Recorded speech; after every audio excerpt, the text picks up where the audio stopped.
خیر کے طالب ہمت کر اور آگے بڑھ نیکیاں کرنے کے لیے، اور اے شر کے طالب رک جا، اب تو باز آ جائے اس مبارک مہینے میں۔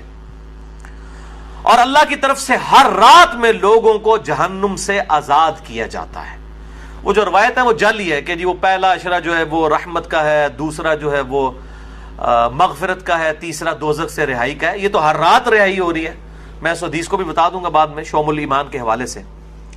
چوتھی حدیث بھی بخاری اور مسلم دونوں میں ہے، مشکات میں 1958۔ آپ صلی اللہ علیہ وآلہ وسلم نے فرمایا، جو شخص ایمان اور احتساب کے ساتھ، اکاؤنٹیبلٹی کے ساتھ، احتساب کو آپ اگر اردو میں ٹرانسلیٹ کریں گے تو تین چیزوں کا مجموعہ ہے۔ نمبر 1 اخلاص، نمبر 2 ثواب کی نیت، اور نمبر 3 اصلاح نفس، یعنی نفس کی اصلاح بھی جو ہے مطلوب ہو۔ رمضان کے روزے رکھے، اللہ تعالیٰ اس کے پچھلے سارے گناہوں کو معاف فرما دے گا۔ اور پھر ساتھ ہی الفاظ ہیں، جس نے ایمان اور احتساب کے ساتھ رمضان کی راتوں کا قیام کیا اس کے بھی پرانے سارے گناہ معاف۔ اور پھر ساتھ ہی فرمایا، جس نے شب قدر کا قیام کیا ایمان اور احتساب کے ساتھ اس کے بھی پچھلے سارے گناہ معاف۔ لیکن اس سے مراد چھوٹے گناہ ہیں، بڑے گناہ نیک اعمال سے معاف نہیں ہوتے، وہ صرف توبہ کرنے سے معاف ہوتے ہیں اور گناہ چھوڑنے سے۔ اس کے سپورٹ میں حدیث ہے صحیح مسلم کی، مشکات میں ہے، اس کا نمبر 564۔ آپ صلی اللہ علیہ وآلہ وسلم نے فرمایا، اگر بڑے بڑے گناہوں سے بچا جائے تو 5 نمازیں، ایک نماز سے دوسری نماز تک، ایک جمعے سے دوسرا جمعہ، اور ایک رمضان سے دوسرا رمضان درمیان کے گناہوں کا کفارہ ہے، اگر بڑے گناہوں سے بچا جائے۔ تو نماز چھوڑنا تو خود بڑا گناہ ہے، یہ نہیں ہے کہ ایک جمعہ پڑھ لیا پھر اگلا جمعہ پڑھا پچھلے ساری معاف، نہیں، کبیرہ گناہوں سے بچا جائے۔ صحیح مسلم میں حدیث ہے، مشکات میں 569 اس کا نمبر ہے، کہ بندے کے کفر اور اسلام کے درمیان فرق نماز ہے۔ تو نماز چھوڑنے سے تو بڑا کوئی گناہ نہیں ہے۔ تو ایک نماز سے دوسرا نماز کے درمیان گناہوں کا کفارہ بھی تب بنے گا جب دوسری نماز پڑھی جائے گی۔ 5ویں حدیث بھی بخاری اور مسلم کی متفقن علیہ حدیث ہے، مشکات میں 1959۔ آپ صلی اللہ علیہ وسلم نے فرمایا، رمضان مبارک میں ہر نیک عمل 10 سے 700 گنا تک بڑھا دیا جاتا ہے۔ اس لیے ہم کوشش کرتے ہیں کہ زکوٰۃ رمضان کے مہینے میں دیں تاکہ زیادہ ثواب ملے۔ اور پھر زکوٰۃ ہوتی بھی لیونر ایئرز کے اعتبار سے، وہ سولر ایئرز کے اعتبار سے نہیں دینی ہوتی ہے، چاند کے مہینوں کے اعتبار سے دینی ہوتی ہے، تو وہ آسان ہو جاتا ہے حساب رکھنا۔ ویسے آپ ایک رمضان میں نکال لیں اور پھر پورا سال دیتے رہیں، یا اگلے سال کی بھی پیشگی نکالی جا سکتی ہے۔ زکوٰۃ پہ میں نے ڈیٹیل سے لیکچر مسئلہ نمبر 95A اور B دے دیا، جسے شوق ہو تو وہ دیکھیں۔ اور ساتھ ہی الفاظ ہیں بخاری و مسلم کے، اللہ تعالیٰ فرماتا ہے، بے شک روزہ خاص میرے لیے ہے اور میں ہی اس کی جزا دوں گا۔ باقی نیکیوں کا تو پتہ چل جاتا ہے، روزہ انسان اور اس کے رب کے درمیان ایک راز ہے، اگر کسی شخص نے خود نہیں بتایا تو وہ چھپ کر کھا پی لے تو پتہ نہیں چلے گا۔ تو اللہ تعالیٰ ہمارا یہ میرے اور میرے بندے کے درمیان چونکہ خاص عبادت ہے، خاص میرے لیے ہے، میں اس کی جزا دوں گا۔ اور پھر 7 الفاظ ہیں، میرا بندہ اپنی خواہش اور کھانے کو میری وجہ سے ترک کرتا ہے۔ روزہ دار کے لیے 2 خوشیاں ہیں، پہلی خوشی افطار کے وقت اور دوسری خوشی اس وقت جب وہ اپنے رب سے ملاقات کرے گا انشاءاللہ۔ اور پھر 7 ہی الفاظ ہیں، روزہ دار کی منہ کی بو اللہ تعالیٰ کو کستوری کی خوشبو سے بھی بڑھ کر عزیز ہے۔ پھر 7 ہی الفاظ ہیں، روزہ ڈھال ہے، یعنی ایک ڈھال ہے گناہوں سے بچنے کی۔ جب تمہارا روزہ ہو تو فحش گوئی اور گناہوں سے اجتناب کرو، اگر روزے کی حالت میں کوئی تم سے جھگڑا کرے تو اس سے کہہ دو کہ میں روزے کی حالت میں ہوں۔ اللہ تو ڈر، میرا بھی روزہ ہے تیرا بھی روزہ ہے یار، جان چھاٹ۔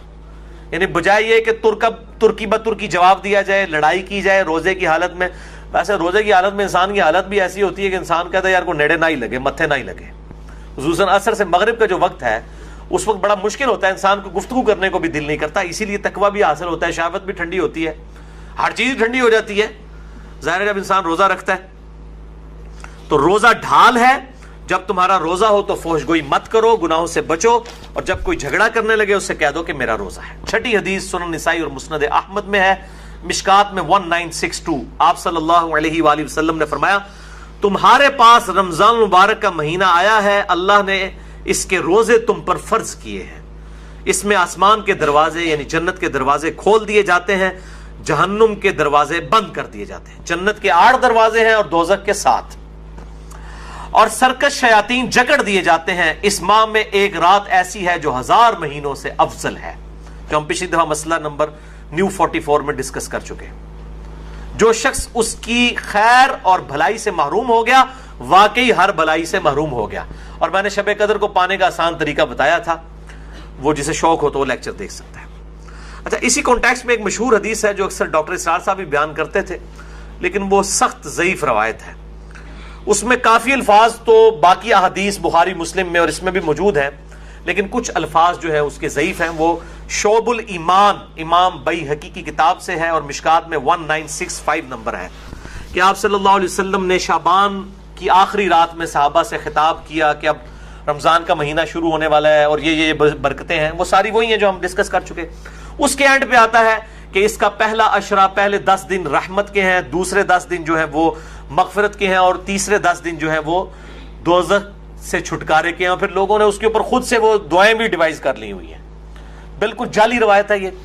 اور اس کے ایک طریق کے اندر علی بن زید مشہور ضعیف راوی ہے، اور دوسرے طریق میں سلیمان راوی جو ہے وہ منکر الحدیث ہے۔ منکر الحدیث وہ راوی ہے جس کی حدیثیں ترک کر دی جائیں، یہ شدید ترین جرح ہوتی ہے۔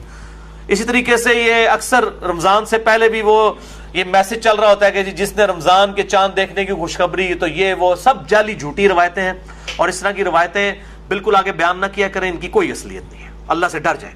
مسئلہ نمبر 36 ہے میرا ضعیف الاسناد اور من گھڑت احادیث کے فتنے کا تحقیقی جائزہ۔ 7ویں حدیث بھی بخاری اور مسلم دونوں میں، آپ دیکھ لیں اکثر حدیثیں بخاری اور مسلم سے ہیں۔ مشکات میں 1957 اس میں الفاظ ہے کہ جنت کے 8 دروازے ہیں، ان میں سے ایک دروازے کا نام ہے الریان، جو خاص ان لوگوں کے لیے ہے جو روزہ دار ہیں۔ ان کو اس دروازے سے آواز دی جائے گی کہ جو دنیا میں روزہ رکھا کرتے تھے، الریان دروازے سے ندا کی جائے گی اور ان کو جنت میں اس دروازے سے داخل کیا جائے گا۔ اس کے علاوہ ذاکرین کے لیے ہے اور قتال کرنے والوں کے لیے، مختلف نیکیوں کے لیے دروازے آئے ہیں۔ 8ویں حدیث بھی بخاری اور مسلم دونوں میں ہے، مشکات میں 2053۔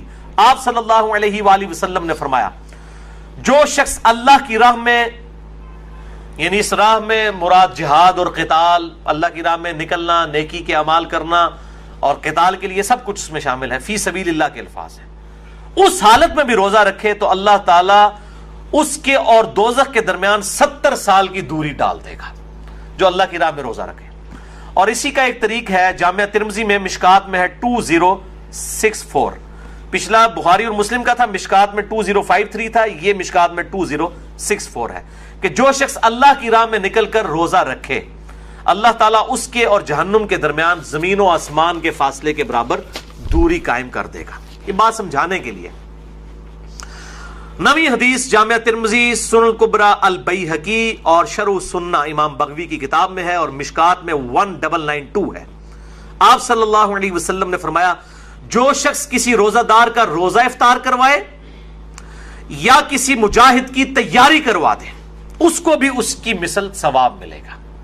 اور یہ کرنا چاہیے، آپ سامنے بیٹھے ہوں، آپ اپنے حصے کی کھجور کسی اور کو دیں، جیسا مسجد میں ہوتا ہے لوگ اپنے گھر سے کھجوریں لے آتے ہیں، آپ اپنے حصے کی کھجور کسی اور کو دیں، اس کے حصے کی خود لیں، تو ڈبل روزے کا ثواب کمائیں۔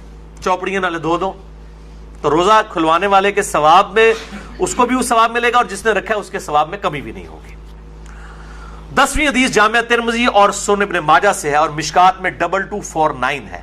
آپ صلی اللہ علیہ وآلہ وسلم نے فرمایا، 3 آدمیوں کی دعا ضرور قبول ہوتی ہے۔ نمبر 1، روزہ دار جب افطار کے وقت دعا کرتا ہے۔ نمبر 2، عادل بادشاہ، اور نمبر 3، مظلوم کی دعا۔ اب وہ دعا کی قبولیت کس فارم میں ہوگی، یہ بڑی ڈیٹیلز ہیں، مسئلہ نمبر 82 میرا ریکارڈڈ ہے، جسے شوق ہو تو وہ دیکھ سکتا ہے۔ 11ویں حدیث یہ واحد ہے جو مشکات میں نہیں ہے، سنن ابن ماجہ میں ہے 1753۔ جو پچھلی تھی وہ سنن ابن ماجہ میں 1752 ہے، جو مشکات میں 2249 ہے، یہ مشکات میں نہیں لیکن سنن ابن ماجہ میں۔ اس سے اگلی حدیث ہے 1753 کہ آپ صلی اللہ علیہ وآلہ وسلم نے فرمایا، افطار کے وقت کی گئی دعا رد نہیں کی جاتی۔ اس میں الفاظ تھے کہ دعا قبول ہوتی ہے، اس میں الفاظ ہے رد نہیں کی جاتی۔ اور اس حدیث میں ساتھ ہی الفاظ ہیں کہ عبداللہ ابن عمر ابن عاص رضی اللہ تعالیٰ عنہ کے بارے میں عبداللہ ابن ابی ملیکہ تابعی کہتے ہیں کہ جب بھی وہ روزہ کھولا کرتے تھے یہ حدیث بیان کیا کرتے تھے کہ روزے دار کی افطار کے وقت دعا رد نہیں جاتی، اور پھر ساتھ دعا کیا کرتے تھے اللہم انی اسألک برحمتک، اے اللہ میں تجھ سے تیری رحمت کا سوال کرتا ہوں، التی وسعت کل شیء ان تغفر لی، کل شیء ان تغفر لی، وہ رحمت جو کہ ہر چیز کا احاطہ کیے ہوئے ہے کہ اے اللہ تو میری مغفرت فرما دے۔ تو کوئی بھی دعا کی جا سکتی ہے، رب اجعلنی کی جا سکتی ہے، ربنا آتنا فی الدنیا کی جا سکتی ہے، کوئی بھی دعا آپ اس وقت کر سکتے ہیں۔ اور ایک مسنون دعا ہے، سحری کی تو کوئی دعا ثابت نہیں ہے، یہ جعلی دعا پبلک کی، کل کے روزے کی نیت کرتا ہوں، اس دن کے روزے کی نہیں، اگلے کل کے روزے کی، وہ تو کسی کتاب میں نہیں لکھی ہوئی ہے، خود سے جعلی دعا بنائی ہوئی ہے۔ البتہ افطار کی ایک صحیح دعا ہے، سنن ابی داؤد میں مشکات میں 1993 ہے، ذهب الظمأ وابتلت العروق وثبت الاجر انشاءاللہ، ذهب الظمأ وابتلت العروق وثبت الاجر انشاءاللہ، یعنی پیاس چلی گئی، رگیں تر ہو گئیں، اور اللہ کے حضور ہمارا اجر پکا ہو گیا، یہ اس کا ترجمہ ہے۔ لیکن یہ روزہ کھولنے کے بعد، پانی پینے کے بعد یہ دعا مانگی جائے گی، پہلے نہیں۔ پہلے آپ صبح شام کے اذکار کریں، سب سے بہتر ٹائم شام کے اذکار کا مغرب سے جسٹ پہلے ہے، کیونکہ شام کا وقت وہ ہوتا ہے، مغرب کے بعد تو رات شروع ہو جاتی ہے نا، سب سے بہترین وقت وہ ہے۔ اور جو دعائیں ہیں سنت وہ پڑھیں، قرآنی دعائیں پڑھ سکتے ہیں۔ البتہ ایک مشہور جو پبلک میں دعا ہے وہ بالکل مردود روایت ہے، مرسل ہے، منقطع روایت ہے، وہ تابعی سے ہے، اور تابعی صحیح مسلم کے مقدمے میں آیا ہے کہ تابعی جب نبی صلی اللہ علیہ وسلم سے بیان کرے گا اور صحابی کا ذکر نہیں کرے گا وہ منقطع ہوگی، مرسل ضعیف روایت ہوگی۔ مشکات میں 1994 ہے، سنن ابی داؤد کے کانٹیکسٹ میں معاذ بن زہرہ تابعی سے ہے، یہ روایت پھر ضعیف ہوگی۔ اللہم صمت وعلی رزقک افطرت، یہ بھی ویسے انہوں نے داخل کیتا ہے، اللہم انی لک صمت وبک آمنت، او کون ہر شاید جعلی چیزیں بھی جعلی چیزیں شامل کی تھی، حالانکہ جو جعلی ہے وہ بھی ہے اتنی، اللہم لک صمت وعلی رزقک افطرت، یہ بھی روایت جعلی ہے۔ اور اصل دعا وہی ہے، ذهب الظمأ وابتلت العروق وثبت الاجر انشاءاللہ۔ تو اس کے علاوہ جو دعائیں ہیں سنت وہ آپ کر سکتے ہیں، اور بیسٹ دعا وہی ہے جو بخاری اور مسلم میں آئی، ربنا آتنا فی الدنیا حسنہ وفی الآخرۃ حسنۃ وقنا عذاب النار۔ شام کے اذکار بھی کریں جو بلو کارڈ پہ ہم نے لکھے ہوئے ہیں۔ 12ویں حدیث صحیح مسلم سے ہے، اور یہ حدیث بخاری کو چھوڑ کے باقی اہل سنت کی 5 کتابوں میں موجود ہے، صحیح مسلم، ترمذی، ابو داؤد، نسائی، ابن ماجہ میں، مشکات میں ہے 2047۔ اور یہ چونکہ رمضان سے کمپلیمنٹری ٹاپک ہے اس لیے میں حدیث بیان کر رہا ہوں کہ آپ صلی اللہ علیہ وآلہ وسلم نے فرمایا جس نے رمضان کے روزے رکھے اس کے بعد اس نے شوال کے 6 روزے رکھ لیے، وہ گویا اس طرح ہے کہ اس نے پورے سال کے روزے ہی رکھ لیے، ہمیشہ کے روزے رکھے۔ اور اس میں کوئی ضروری نہیں ہے کہ آپ نے ایک روزہ فوراً رکھنا ہے، بعد میں سکیٹرڈ فارم میں رکھ لیں، یا فوراً ہی 6 روزے رکھنے ہیں۔ پورے شوال میں جس وقت آپ کا دل کرے آپ شوال کے مہینہ ختم ہونے سے پہلے وہ روزے رکھ لیں، 6 کی گنتی پوری کرنی ہے۔ بہتر یہ ساتھ ہی رکھ لیں کیونکہ ایک روٹین بنی ہوتی ہے، عید کے فوراً بعد شروع کریں تو رکھنے بھی آسان ہو جاتے ہیں، گیپ آ جائے پھر مسئلہ بن جاتا ہے، لیکن رکھ سکتے ہیں، کوئی اس میں ایشو نہیں ہے۔ اور پرانے جو فقہ حنفی کے بزرگ تھے وہ تو ان کو بدعت کہا کرتے تھے اور ان روزوں کو نہیں مانتے تھے، آج کے فقہ حنفی کے لوگ بھی ان روزوں کو مانتے ہیں، اور انہوں نے یہ اپنے بزرگوں کا مسئلہ چھوڑ دیا ہے۔ تو ہم کہتے ہیں باقی مسئلوں میں بھی جو آپ کے بزرگ غلط ہیں اس سے بھی آپ بیک فوٹ پہ جائیں۔ اور میں جب حنفی تھا، بریلوی تھا، اس وقت بھی میں یہ 6 روزے، میں تو الحمدللہ اپنی بالکل ینگ ایج سے 1994 FSC لیول سے ابھی تک میں مسلسل یہ روزے رکھتا چلا آ رہا ہوں۔ یہ میں کو مشہوری کے لیے بتا رہا ہوں کہ اس وقت بھی مطلب یہ چیز اسٹیبلش یہ سب کے ہاں ہے، لیکن بعض جو غالی قسم کے حنفی ہیں جس طرح مفتی زر ولی ہے، اس نے تو باقاعدہ اس کے خلاف کتاب پوری لکھ دی ہے۔ اس نے کہا میرا بابا صحیح ہے، یہ 5 کتابیں غلط کہہ رہی ہیں۔ وہ کہہ رہا ہے میں اس روایت کو نہیں مانتا جو ہمارے بزرگوں کے خلاف ہے۔ اس نے شوال کے 6 روزوں کے خلاف کتاب لکھی ہے، اندازہ کریں، وہ جو ہر ایک جو عالم دین کے اوپر کامنٹس دیتا ہے، مفتی زر ولی کراچی کا۔ تو میں اس لیے بتا رہا ہوں کہ یہ 5 کتابوں میں ہے، مسلم، ابو داؤد، ترمذی، نسائی، ابن ماجہ میں، مشکات میں 2047 ہے۔ اب میرے بھائیو آخری 5 حدیثیں، یہ 12 ہو گئیں، اب یہ 17 بھی 2 نسبتیں تھیں، 12 اور 5 کی، یہ 5 حدیثیں رمضان مبارک کی روحانیت سے ریلیٹڈ ہے۔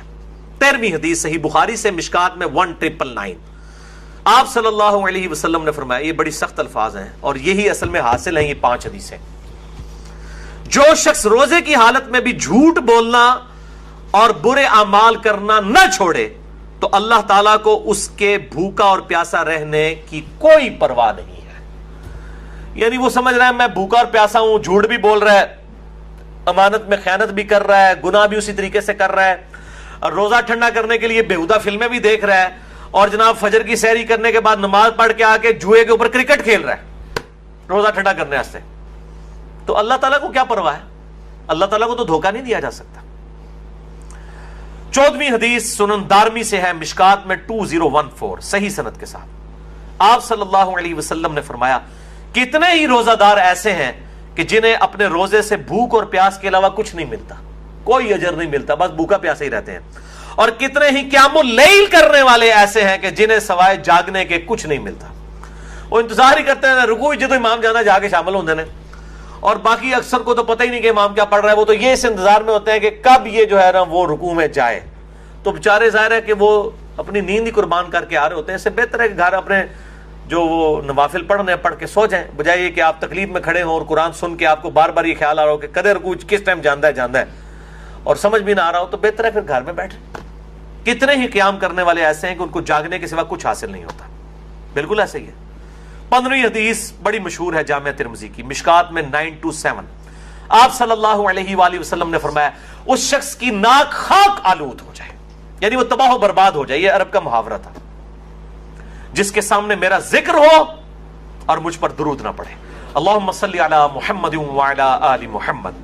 اور ساتھ ہی دوسری بات ارشاد فرمائی اس شخص کی ناک خاک آلود ہو جائے جس کے پاس رمضان آ کر چلا جائے اور وہ اللہ سے اپنی مغفرت نہ کروا سکے. اتنا بہترین نیکیوں کا موسم آئے اور اپنی مغفرت نہ کروا سکے, برباد ہو جائے ایسا شخص جو رمضان میں اپنی مغفرت نہ کروا سکے. اور تیسری چیز فرمائی اس شخص کی ناک خاک آلود ہو جو اپنے ماں باپ میں سے دونوں یا کسی ایک کو بڑھاپے کی حالت میں پائے اور پھر ان کی خدمت کر کے جنت نہ کما سکے. اس کو بھی برباد ہی ہو جانا چاہیے جس کے پاس اس کے ماں باپ جنت کی شکل میں دونوں یا دونوں میں سے ایک موجود تھا کہ اس کی خدمت کرتا. اور یہ جو الفاظ ہے نا کہ اس کی ناک خاک آلود ہو, برباد ہو جائے, جو ماں باپ کو کی خدمت کر کے جنت نہ کما سکے, یہ الفاظ صحیح مسلم میں بھی موجود ہیں. صرف اتنے الفاظ, یہ حدیث مسلم میں بھی ہے اتنے الفاظ کے ساتھ. اچھا, اسی حدیث کا ایک مشہور طریق ہے, وہ مشکات میں تو نہیں ہے, المستدرک للحاکم میں ہے صحیح سند کے ساتھ 7256, جس کی امام حاکم نے بھی تصحیح کی ہے, امام ذہبی نے بھی, شیخ البانی نے بھی, اور شیخ زبیر علی زئی صاحب نے بھی رحمہم اللہ اجمعین. بڑی مشہور حدیث ہے کہ آپ صلی اللہ علیہ وآلہ وسلم ایک دن ممبر پر چڑھے, پہلی سیڑھی پر قدم رکھا تو فرمایا آمین, پھر دوسری پر رکھا فرمایا آمین, پھر تیسری پر رکھا تو فرمایا آمین. صحابہ نے پوچھا آج آپ نے ایسا عمل کیا جو اس سے پہلے کبھی نہیں کیا؟ تو آپ صلی اللہ علیہ وآلہ وسلم نے فرمایا کہ جبرائیل علیہ السلام حاضر خدمت ہوئے تھے اور انہوں نے مجھ سے ریکویسٹ کی کہ میں جو دعا کروں اے اللہ کے محبوب صلی اللہ علیہ وآلہ وسلم آپ اس میں مہر ثبت کریں آمین کہہ کر. تو جبرائیل نے پہلی دعا کی کہ برباد ہو جائے وہ شخص جس کے سامنے میرا ذکر ہو اور وہ مجھ پر درود نہ پڑھے. اللہم صلی علی محمد وعلی آل محمد.